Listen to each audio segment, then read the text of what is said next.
Ladies and gentlemen, geeks and nerds, welcome back to another episode of Dissecting Minecraft. And I'm here with Methods yet again. How's it going, Methods?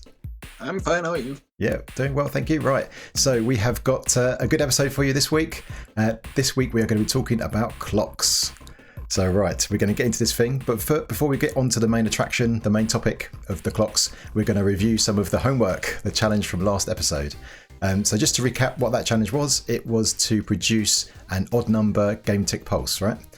So we had quite a few submissions, but I think from last episode we spent a little bit too long going through the challenges. So this week we're going to only going to show two from the community, and then one that I've done as well.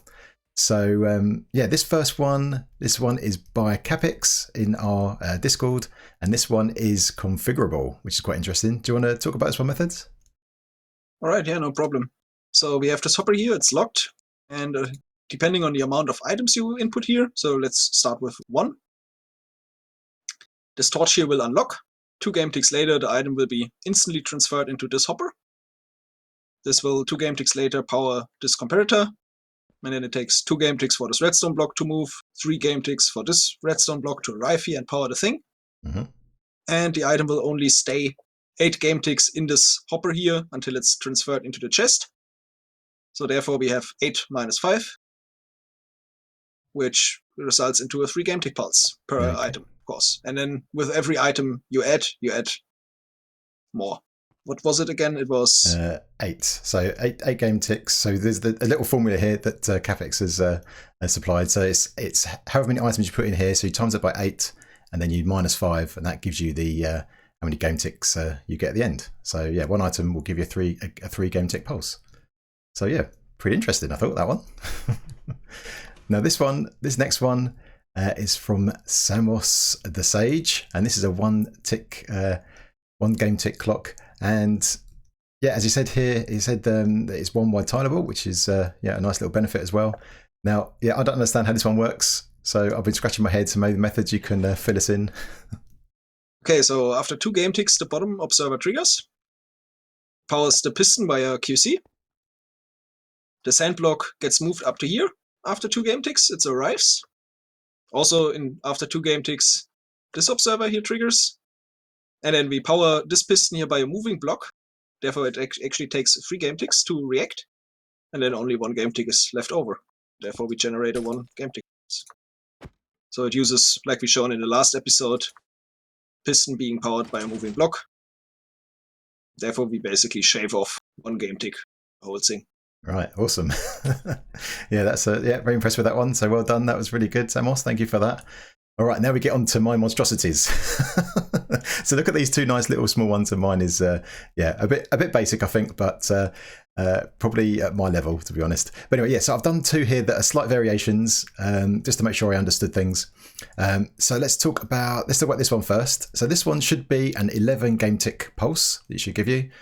So obviously you flip the lever over here. So I'll try and explain it. Methods, you can tell me if I get it right. So obviously we flick this lever and we get 2 game ticks of delay right here from this observer, but this repeater rather. But that doesn't make any difference, I don't think, to the outcome.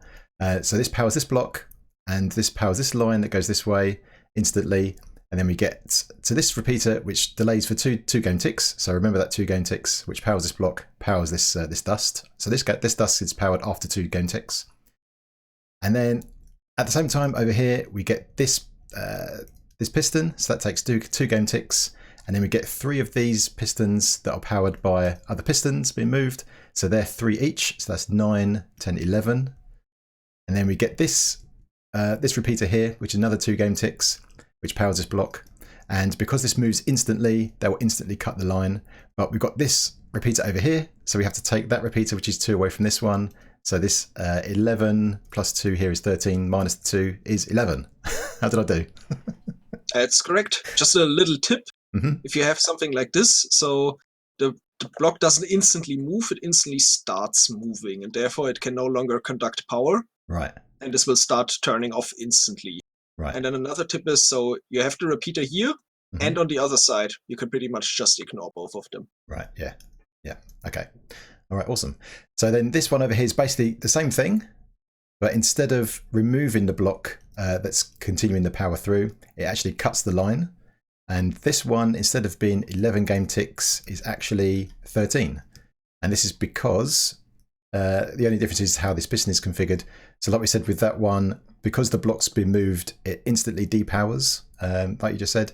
But this one, because it's moving, it takes 2 game ticks for it to move into place and cut the wire. Is that right? That's correct. Okay, so there you go. That's my homework. All right. One thing I wanted to mention from last time is we can just use this here. So we have, when we power this, we have the whole deal with the first one takes 2 game ticks, the next one takes 3 game ticks. But watch this, if we depower it, the pistons, they all instantly depower. Ah, yes. Just how Minecraft works. We simply have this redstone block here, which extends this piston. And as soon as we remove it, the next redstone block also starts moving immediately. And therefore the next piston unpowers. So if you unpower these chains, they're all instant. Awesome. The whole delay does not apply here. Right. Okay. That is a good thing. That's a good tip to know. All right. Okay. So that covers the challenge from last week, which is really good. So thanks everyone for the submissions. That was really good. We've got a challenge for you for this week as usual, which we'll talk about at the end. But thanks for those. Keep them coming. And yeah, as we did this time, we'll pick 1 or 2 and show them off next time. All right. Let's go over to the main topic, which is clocks. All right, so here we are over at our clock setup. So we've got a bunch of different clocks to show off and talk about. So I guess let's go on to the first one, which is a burnout clock. Is that right? Yep, that's the torch burnout clock. And it is a special thing in Minecraft. You cannot power torches faster than every 8 game ticks, otherwise they burn out. So if we just flick this lever here and actually depower it, you can see and hear the noises. Maybe it's actually a bit better if we showcase it first like this.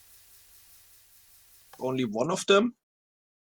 So if I place this torch here, powers the block above it, which powers the redstone dust the torch is on, and then therefore depowers the torch. Right. But this happens way too fast, so after 8 times it actually burns out. So now you can see the torch here is off, right, but the redstone dot here is off as well.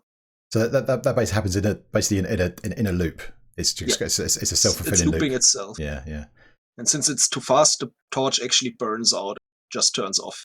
Okay. And as soon as we apply a block update or something like that, which is, for example, placing a block, it starts again. Right. Awesome.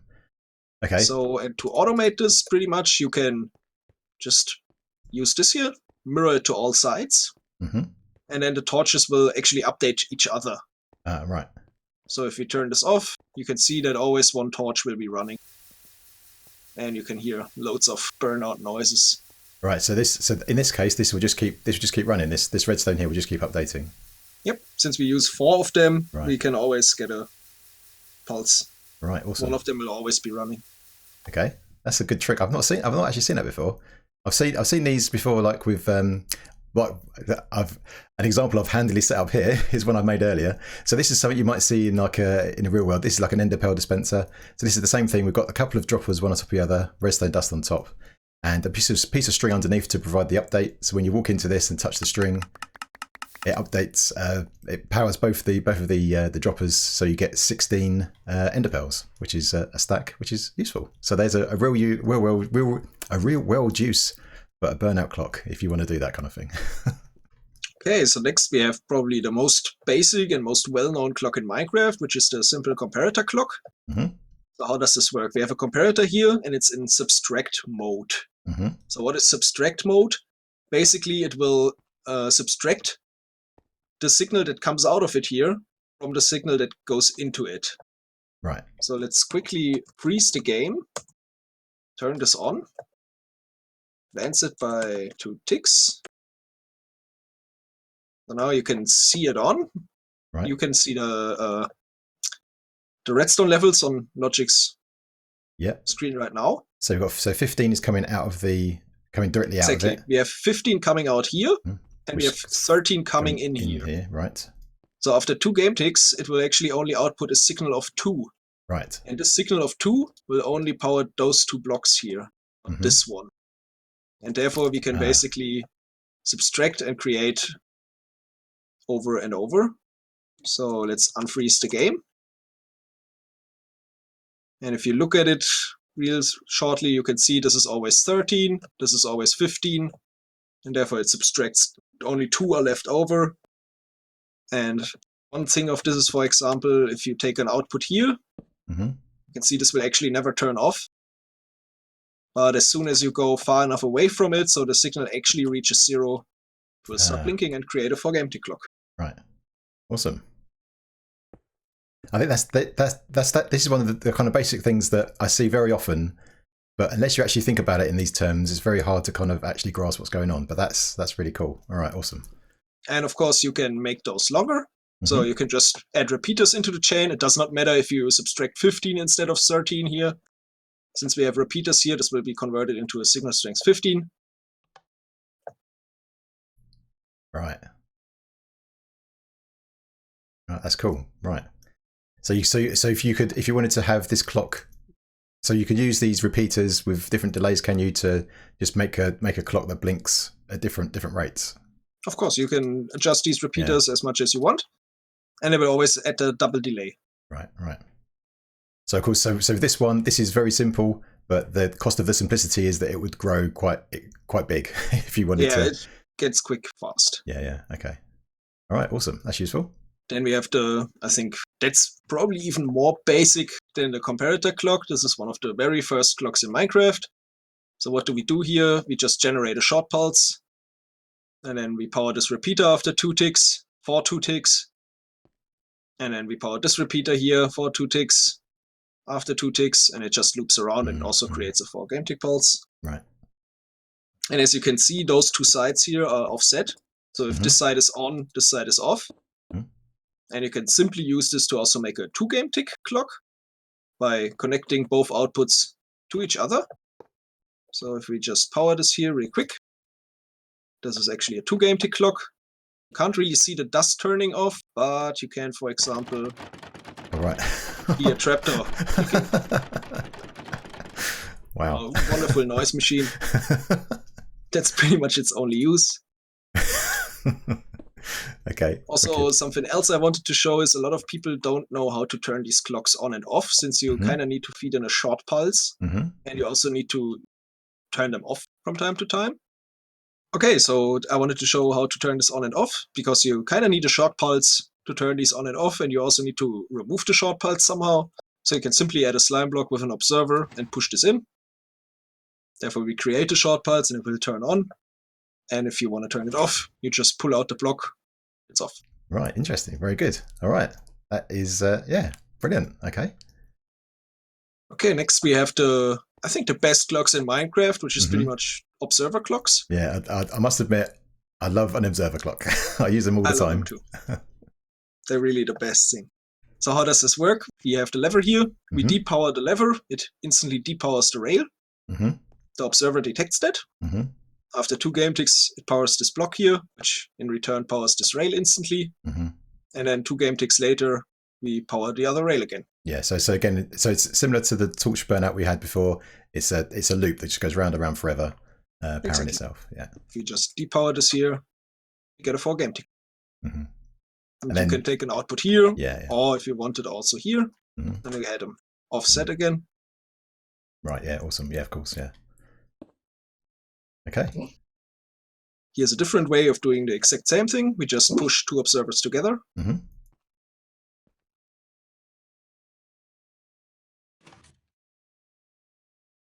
This also takes 4 game ticks. We basically move the observer in. Yep. This observer detects here after 2 game ticks. This observer detects this as well, and it just loops back and forth. Right. Instead of going in a loop, it just goes back and forth. Right. Am I remembering correctly that is there a difference between pushing these together versus placing them together? Yes, if you place them together, it's actually much different. So maybe we can just put them next to each other so we can see it. Let's use a rail here so the dust don't connect to it. If I just place this here, you can see this one is much slower. Yeah. This actually is, I think, a 6 game tick clock. Right. And that is caused by the observer being placed. Doesn't trigger when it's being moved over at the same time. Right. So if I place this observer here, we don't get a signal. Right, of course. Yeah. But if I move it with a piston, we do get a signal immediately at the same time. Right. And that's a change in 1.13, I seem to remember. Is that right? I think it's always been like that, but it has other reasons in 1.12 and 1.11. Oh, I see. Okay. All right. Well, that is good to know, because that is something that, could easily get confusing if you don't know about that rule. Yeah, you should always make sure you push them together. It's just gets you the better result and the more clear. Mm-hmm. And of course, you can also chain those in all kinds of shapes and forms, Mm-hmm. pretty much. So whatever you can come up with, as long as you create this loop, you can make them longer. Of course, they come also on the cost of size. Yeah. So here we have a 16 game tick clock. Oh, it was on. Yeah, I did on already. Yeah, awesome. And next we have hopper clocks. So we've learned a hopper transfers an item every 8 game ticks. Mm-hmm. And here we have 2 hoppers pointing into each other. One of them has all the items and is locked by this redstone block. Mm-hmm. And as soon as we unpower this redstone dot here, the sticky piston will retract the redstone block, therefore unlocks the hopper. Yep. And the items will start flowing over. Mm-hmm. And as soon as this hopper, the first one, is empty, this one will actually be able to push the redstone block back, and therefore it also creates a loop. Right.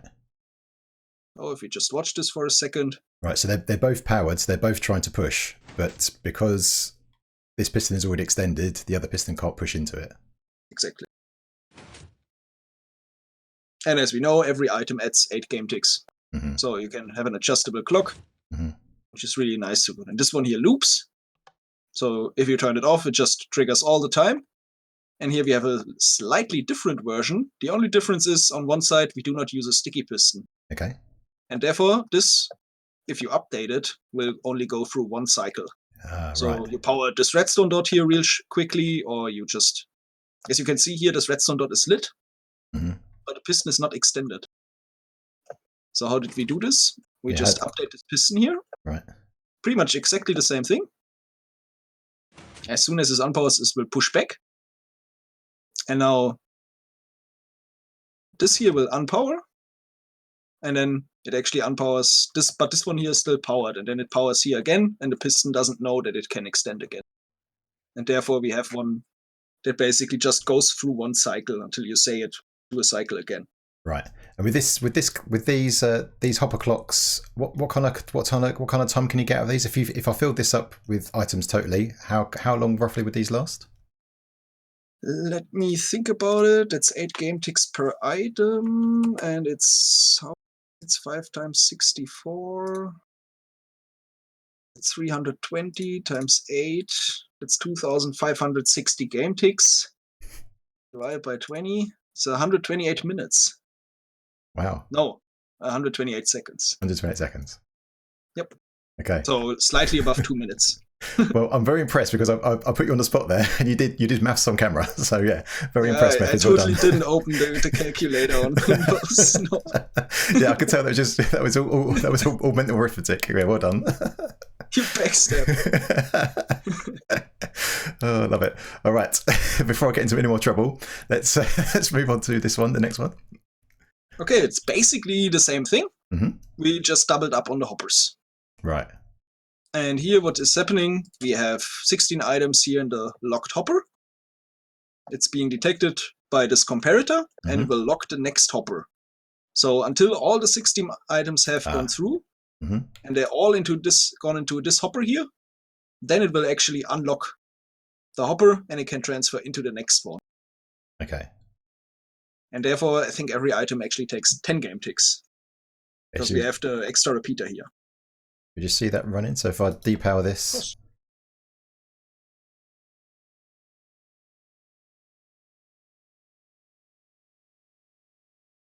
right. So I'm just looking at where would we take the output? So at the moment I can see there's two redstone dust that's being powered. So where would you take the output for this?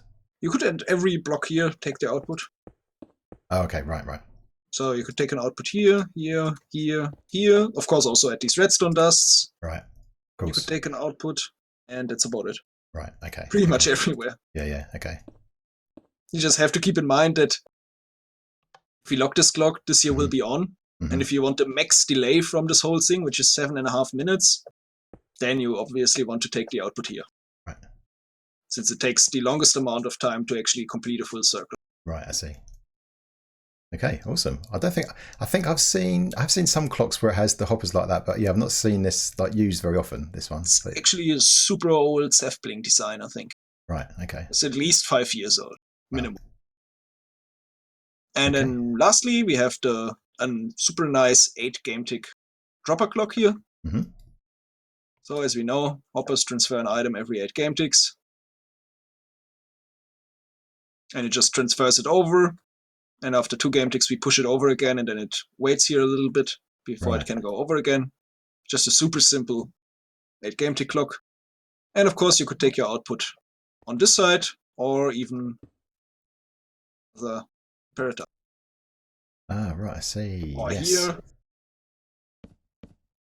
Oh, that's good. Yeah, so that's useful actually, because that's very kind of also do is detect the rail here. Oh, wow. So virtually everywhere. Pretty much everywhere. Yeah, you could also detect this comparator. Oh, that's great. Pretty much wherever you can place something, you can probably detect. Yeah. With this one here. So with this one, this is just a dropper facing back into this hopper, so the item is going backwards and forwards between the two. Yep. And we're using the comparators to detect where the item is. Exactly. Yeah. Okay, awesome. Then we just power the dropper via QC here, and use the rail to tell the dropper it's actually powered. Hey, move the item. Right, now that pushes it back into the hopper. Okay, yeah, fantastic. Nice one. And then at very last, I've added some not so useful but interesting clocks. They're mostly taken from a video by El Mango. He has a really nice video where he goes through all kinds of clocks from all kinds of game tick pulses. So here we have a 20 Hertz clock. Basically means it powers every game tick. It's also a really good noise machine. That's about everything you can do with it. Because this is actually too fast to do anything. Okay. And then here we have a 3 game tick clock.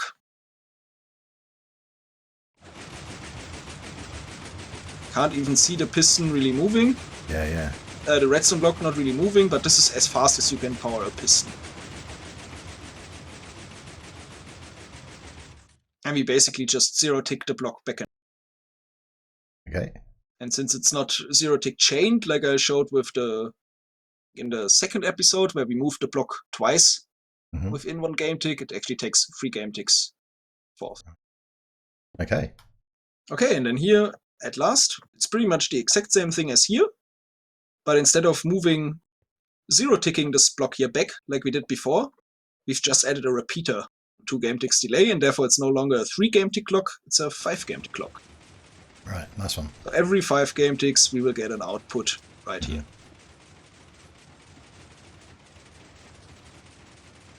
All right, awesome. So you mentioned that was from a video from Mango. So what we do is we'll stick a link to that in the description. So I recommend going checking that stuff out. Yeah, I highly recommend it. It's a really good video. It's a really nice overview about all kinds of clocks. And you should really have watched it. Okay, we will definitely do that. So part of your homework is to go and watch that video. For sure. All right. So speaking of homework and the challenge, we've got something here. So I think I'll explain it because this is my idea. And this is pretty selfish, but this is a real world problem. I say real world. So this is based on a problem that I've got in my single player world. And your homework is to try and solve it for me. So let me give you a quick bit of background. So in my single player world, I have a huge Death Star. And of course, every Death Star needs to have a trash compactor, and I have one. And I use it to kill mobs that I don't need anymore, like villagers that come out of my breeder, that kind of thing. But anyway, at the moment, to squash the mobs, I've got some pistons that come in and squash the mobs and suffocate them. But at the moment, it's a manual thing. So I have to press a stone button, and that pushes the pistons along. I have to wait for a few seconds, like maybe 10 seconds, wait for the mobs to die, and then press the button again to release the pistons. Now, what I'd like to do is automate that, so I don't have to go and press the button every 10 minutes. So what I'd like to do here is, this is the challenge. Can you set this up? So every 5 minutes, I'd like a 20 game tick pulse. So that simulates pressing the stone button. And then 10 seconds later, another 20 game tick pulse. And then we wait for another 5 minutes and we do it again. So every 5 minutes, we should go into this loop of 20 game tick pulse, wait for 10 seconds, 20 game tick pulse, wait for 5 minutes. That is the challenge. So hopefully through all these clocks that we've done here, and obviously last episode we were talking about different pulse lengths, that kind of thing. Hopefully we've got enough information now to put this stuff together and get a solution. What do you think, Methods? I'm going to participate in that challenge. I have a really nice idea. Okay, awesome. Well, this is going to be great because then hopefully we'll get a really good answer and I can build it in my world as well. So I get something out of it too. All right, awesome. All right, so I think that wraps it up. So yeah, this episode was a bit shorter, but I think that kind of compensates for last episode was pretty long, and I think it melted some brains. So this episode's a bit shorter to compensate. But yeah, that was really useful method. So thanks for joining me. That was really, really cool stuff. And of course, for everyone watching, I hope you enjoyed the episode. And if you did, then please hit the like button. And if you've got any comments or suggestions, get it in the comment section. And if you're new, then feel free to subscribe. All right, my geeks, until next time, I will see you later. Bye-bye.